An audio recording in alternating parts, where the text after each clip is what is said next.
nggak tahu ya, karena itu kan, rumah tangganya Indra sama Dila ya, gitu. Kalau ada apa gimana gimana nggak tahu deh.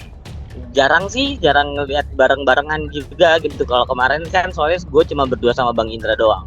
Terakhir komunikasi sama Indra tuh Jumat pas lagi nemenin dia di apa namanya, eee eee Rumpi ya. Itu terakhir ketemu sama Bang Indra dan nggak ada omongan apa-apa sih. Nggak ada, Indra nggak ada curhat. Soalnya kan memang kondisinya kan dia juga masih sakit, masih ada mungkin apa namanya lupa-lupa ingatan kayak gitu-gitu tuh masih ada. Jadi kalau ketemu ya kayak kemarin gue kan cuma dampingin aja gitu kan biar kalau ada pertanyaan yang gimana gue ingetin lagi kayak gitu doang sih. Mereka nggak bisa bareng kayak gitu. Kayak Jumat kemarin kan Dilanya lagi nggak bisa, akhirnya gue yang nemenin gitu. Ya bebas aja sih, itu haknya. Mungkin lagi berantem sebentar atau apa gitu, capek apa gimana ya, kita kan nggak tahu ya, nggak bisa berkomentar juga gitu kan, karena memang nggak tahu kondisinya. Tapi kalau emang gimmick atau gimana ya, itu urusannya mereka lah. Ya kalau selama ini dia nemenin apa namanya terapi kayak gitu-gitu ya, dia menjalankan lah kewajibannya sebagai istri. Kalau itu sih sebenarnya aku nggak peduli ngomongin hal itu, saya mau fokus sama keluarga saya. Terus apalagi nih momen-momen indah banget buat aku, Mas Putri udah bisa apa ya, udah bisa nginget anaknya, jadi aku mau fokus hal itu dan yang saya bilangin nggak peduli sama ngomongan yang lain, aku fokus sama diri aku sama keluarga aku. Tapi khawatir soal Nggak tahu nih, bahkan kemarin baru taunya dapat update-nya itu dari wartawan juga gitu yang ngasih tahu, baru akhirnya gue cek IG, lihat IG gitu. Nah kalau untuk ke Indranya sendiri gue juga belum bisa konfirmasi karena kan memang handphonenya belum diaktifin gitu, jadi gue nggak bisa dapat berita apa-apa nih gitu. Ya kalau itu kan pasti orang beropini banyak gitu ya. Nah saya sendiri pun juga nggak berani nih opini apapun gitu ya atau menduga-duga apapun nggak berani karena ya memang belum belum tahu nih gitu.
Tadi kan aku habis ke makam gitu sama adikku, sama Gala juga ke makam untuk mengenang gitu loh. Untuk juga berdoa bersama-sama di sana. Jadi aku berdoa bersama adikku karena menurutku ada terbaik buat almarhum yaitu ya berdoa. Udah mulai ngerti. Gala udah mulai ngerti, kita juga kasih tahu kalau papanya siapa, mamanya siapa. Dan dia juga tadi pas lagi di kuburan antusias banget. Pas lagi di kuburan juga tadi dia antusias buat berbunga, buat nyiram-nyiram juga gitu loh. Bahkan tadi pas lagi mau ke kuburan aja kayak ayo kita jalan gitu loh. Terus sebetulnya nggak kuat sih, cuman karena banyak yang nguatin di sekeliling aku, lingkungan aku, jadi karena netizen juga sih supportnya gitu. Jadi temen-temen juga ya mungkin ini di jalannya gitu dikuat-kuatin aja gitu. Kalau aku sih paling ini kebersamaan sih. Ya bisa kalian lihat aja aku sama adikku insya Allah bakalan satu terus, apalagi buat jagain Gala gitu. Dan dulu kan kita kemana-mana berempat gitu loh, sama almarhumah juga gitu. Biar Gala nggak lupa sama orang tuanya gitu loh. Flashback, ya kita bingung mau jawab apa gitu masalah hal kayak Udah gitu. pasti flashback sih. Flashback. Ya setiap hari juga gue lagi di kamar mandi atau di kamar juga pasti flashback Iya, gue. lihat fotonya, Iya. flashback. Enggak lah, gue flashback gimana sih? Kalau ngomong Iya. flashback gue setiap hari dah.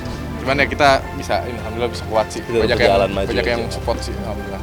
Dari kemarin udah teringet sih, jadi ya udahlah ya. Ya mama, dia mah gimana nggak nangis? Ya kan tanggal 3 kan dia ulang tahun.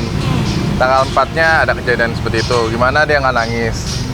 Sampai dia kayak masih sering nangis, cuman udah mulai berkurang karena banyak yang menguatkan gitu. Cuman namanya juga kejadian kayak gitu susah juga dilupain ya. Gitu. Cuman doain aja semoga traumanya bisa hilang. Apalagi juga kadang-kadang kan netizen juga sering mention kan gitu. Jadi kita keinget. Ya aku mah sering banget keinget.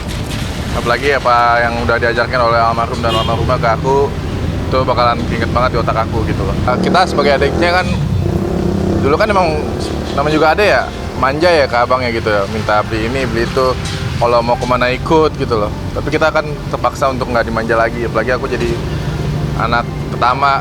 Dan si Puji kan biasanya kan adikku, si Uti itu biasanya manja banget ke almarhum, karena kan jaraknya paling jauh dan lebih punya inilah, punya duit lah intinya. Kalau jalan-jalan kemana terus ya ikut gitu. Tapi kan terlalu banyak lah kenangan gitu. Ya sedih ya iyalah, karena biasanya kan rame terus. Apalagi dia yang paling rame, almarhum dan almarhum itu paling rame biasanya.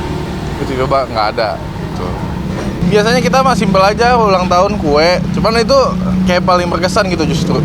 Kue ulang tahun, keluarga ngucapin happy birthday gitu. Biasanya almarhum juga habis itu sama teman-temannya gitu. Ya kalau itu kan pasti Bali ya kan.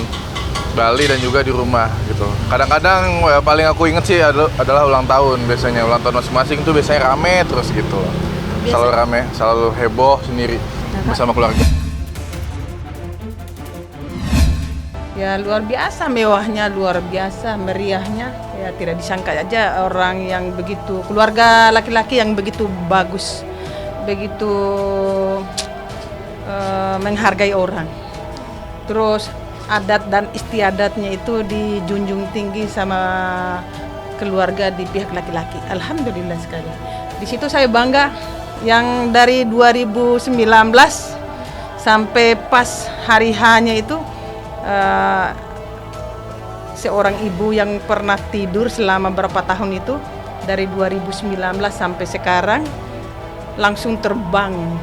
Tidur panjangnya sudah terlalu lama. Jadi karena diangkat derajat sama keluarga laki-laki.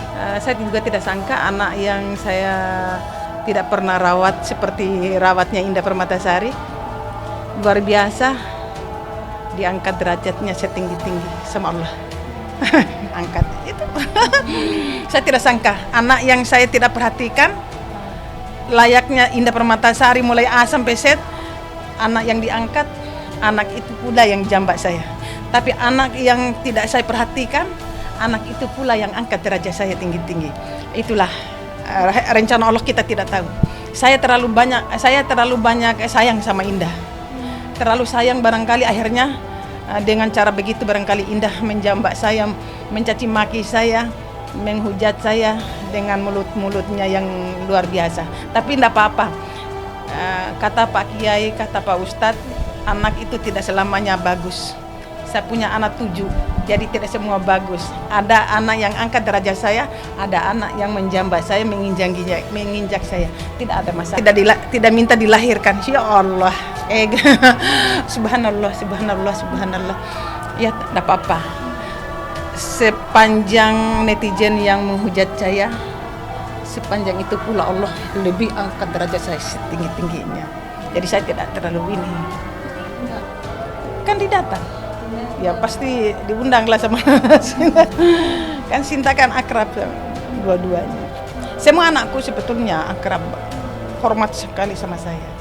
Saya anakku 7. Ini di apa namanya? Di tempat resepsi ketemu begitu-begitu karena memang kembar saya jatuh. Nah, ketemu begitu-begitu.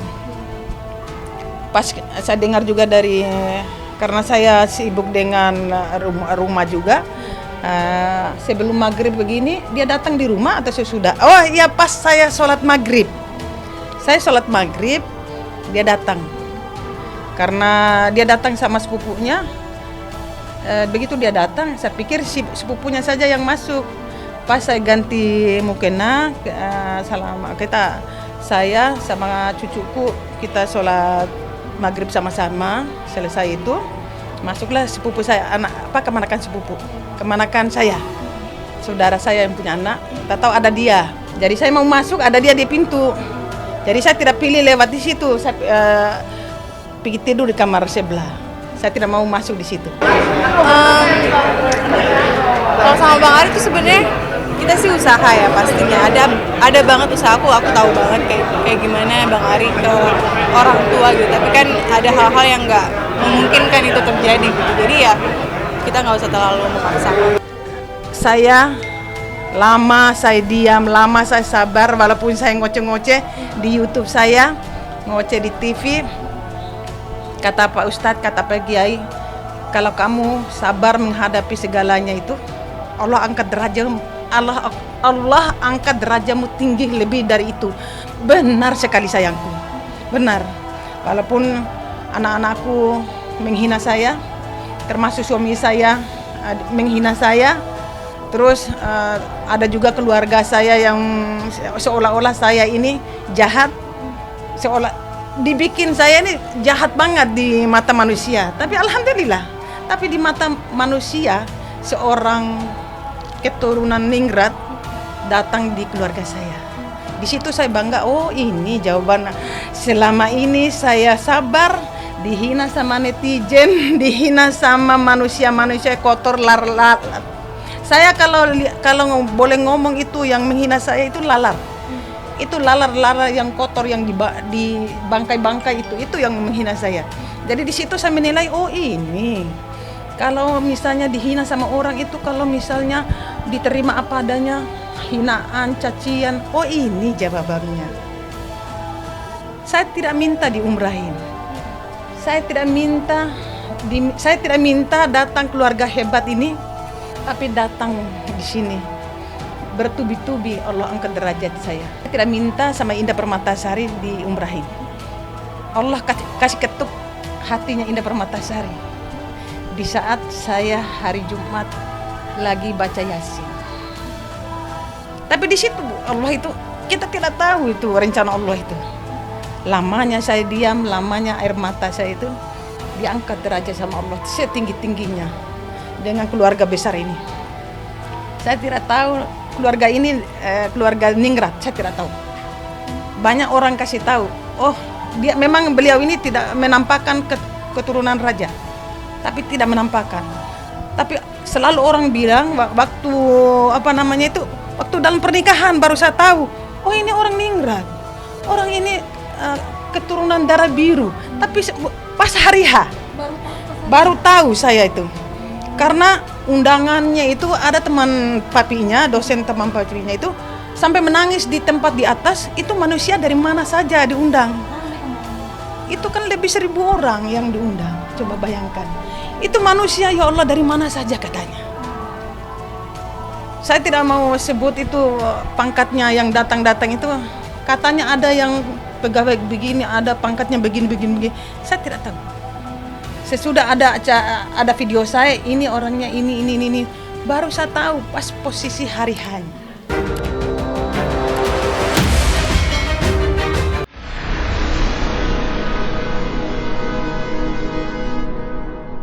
Jadi jangan lupa untuk subscribe Cumi Cumi. Ditekan ya tombol lonceng merahnya.